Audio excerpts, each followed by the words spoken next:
I recently read Pinocchio for the first time, really thoroughly enjoyed it, and after that I decided to watch every single Pinocchio film that I could find. One of those includes the film Welcome Back Pinocchio, an animated feature film from 2007.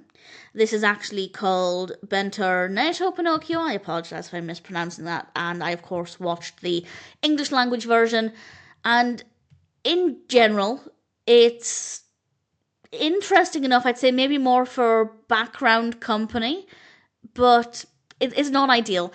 We have more adventures of Pinocchio in this film that's directed by Orlando Corradi, and there will be information in the description about the voice cast. And Pinocchio is getting into more adventures, different situations, learning all kinds of lessons. There's a little bit more to it than that, but I actually kind of found the narrative to be terrible.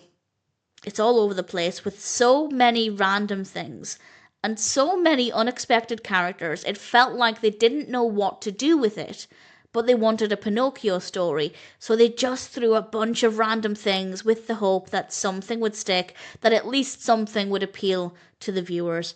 And it also doesn't really feel like Pinocchio as a story. There were a few things here and there where I thought, yeah, that kind of feels in keeping with Pinocchio, the style of Pinocchio, the style of storytelling.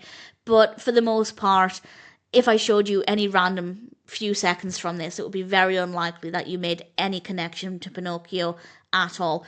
On the plus side, the animation is gorgeous. Really lovely bright colours, nice character designs, really good attention to detail.